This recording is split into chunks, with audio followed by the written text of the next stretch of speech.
রাধে কৃষ্ণের জয়। রাধে রাধে। আমার সকল সুধী ভক্তবৃন্দের চরণে আমার আন্তরিক শতকোটি প্রণাম। আসুন আমরা শ্রীমদ্ ভগবদ্ গীতার অষ্টম অধ্যায়ের আলোচনায় প্রবেশ করি।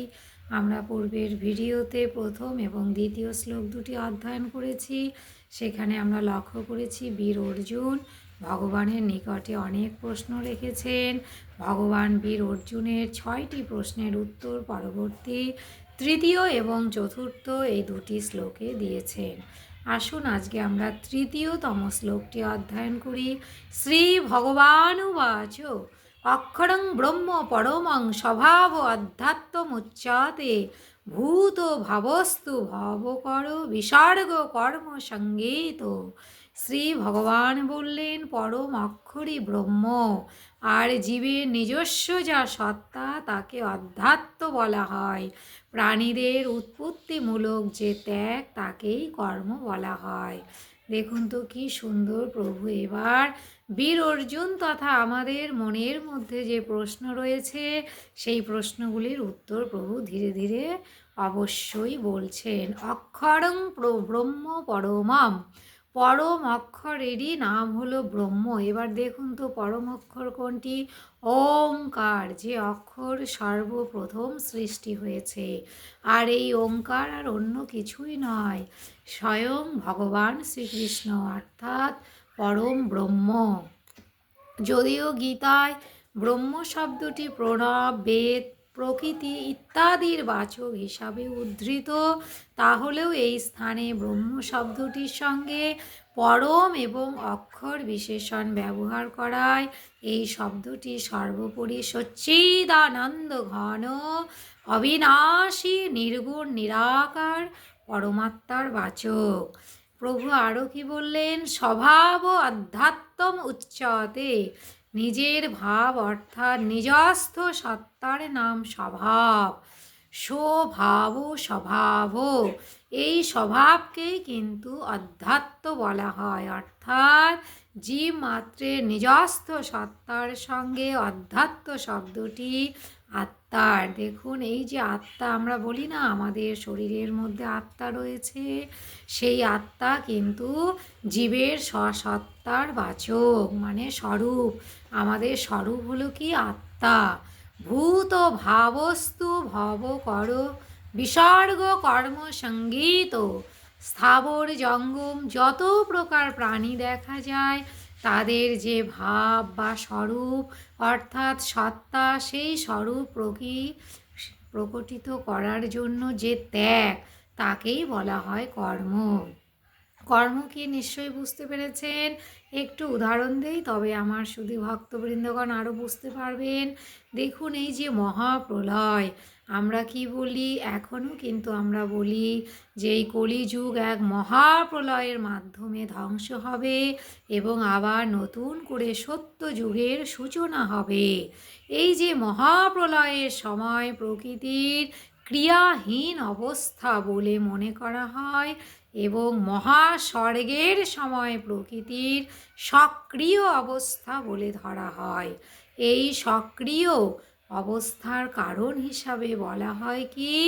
ভগবানের এই সংকল্প যে এক আমি বহু রূপে প্রকাশিত হব, এই সংকল্পের থেকেই কিন্তু জগৎ সৃষ্ট হয়। তাই আমাদের কিন্তু আজকে একটি বড় শিক্ষণীয় বিষয় রয়েছে। সেটি কি? একই পরমাত্মা এবং সেই একই পরমাত্মা থেকেই সব কিছুর সৃষ্টি। তাই তো প্রভু বলেছেন এক আমি বহু রূপে প্রকাশিত হব। স্বয়ং ভগবান যেন অনেক রূপে প্রকাশিত হয়েছেন এই জড় জগতে।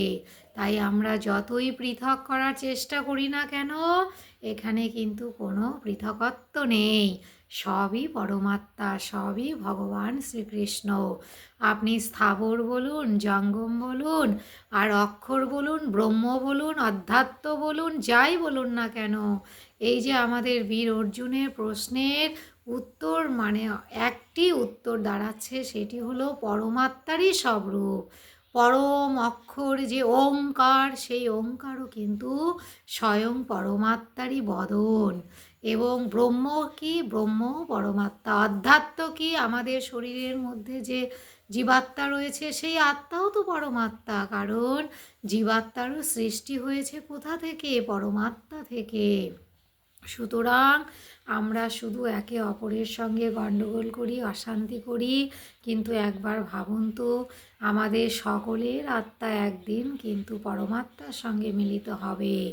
হয়তো কেউ দ্রুত সেটি সক্ষম হবেন, আর অন্য কেউ অনেক দেরি করে সক্ষম হবেন। কেন? যদি কেউ অনন্য ভক্তি সহকারে পরমাত্মার সেবা করেন, তবে তাড়াতাড়ি পরমাত্মার সঙ্গে আপনার আত্মা মিলিত হতে পারবে। আর অন্যান্য মানুষ বা অন্যান্য জীবজন্তুর শরীরে যে আত্মা রয়েছে, সেইটিও পরমাত্মা থেকেই সৃষ্টি, এবং সেই আত্মাগুলি তখনই মুক্তি লাভ করতে পারবে যখন তারা অধর্মপথ পরিত্যাগ করে ধর্মপথে এসে ভগবানের চরণ সেবা করতে পারবে। তবেই কিন্তু আমাদের মুক্তি সম্ভব, নচেত 84 লক্ষ জনই বারবার ভ্রমণ করতে হবে, আর কি করতে হবে? কষ্ট পেতে হবে।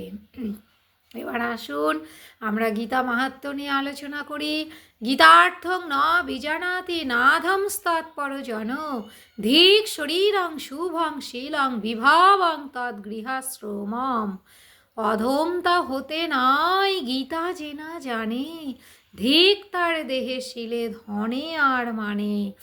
আপনি যতই কোটিপতি হন আর আপনার যতই সুন্দর শরীর হোক না কেন, আপনি যদি গীতা অধ্যয়ন না করেন, গীতা জ্ঞান নিয়ে না চলেন, আপনার শরীরকেও ধিক্কার জানিয়েছেন প্রভু, আপনার সেই ধন সম্পদকেও ধিক্কার জানিয়েছেন।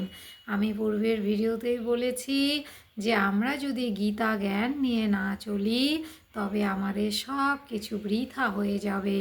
তাই আসুন আমরা সকাল থেকে রাত্রি পর্যন্ত মাথার ঘাম পায়ে ফেলে পরিশ্রম নিশ্চয়ই কম বেশি সকলেই করছি, আমরা আমাদের পরিশ্রমকে বৃথা হতে দেব না, ধিক্কার হতে দেব না। তাই আমাদের কি করা উচিত? সমস্ত কর্ম যাতে প্রভুর সেবামূলক হয়ে যায়, তাই মুখে হরিনাম করে আমরা সমস্ত কর্তব্য কর্ম করব।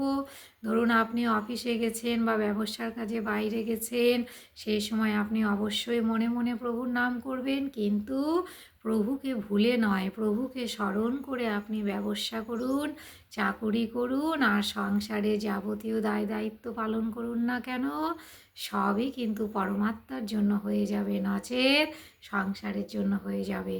আর সংসারের জন্য হলে আবার প্রভু আমাদেরকে কি করবে? সংসারে পাঠিয়ে দেবে। আর আমরা যদি পরমাত্মার জন্য সেবা করি, তবে কিন্তু প্রভু আর আমাদেরকে সংসারে পাঠাবেন না, নিজের ধামেই রেখে দিবেন। একটু বিশ্বাস করবেন প্রভুর মুখনিসৃত বাণী শ্রীমদ্ ভগবদ্ গীতাকে, এবং প্রভু আমাকে দিয়ে যেটুকু বলাচ্ছেন সেই কথাগুলিকে, দেখবেন আপনার জীবন কত সুন্দর পাল্টে গেছে, অর্থাৎ আপনার জীবন সুখময় শান্তিময় হয়ে উঠেছে। খুব ভালো থাকবেন এই বলে ভিডিওটি এখানেই বিশ্রাম রাখছি। জয় শ্রী রাধে কৃষ্ণ।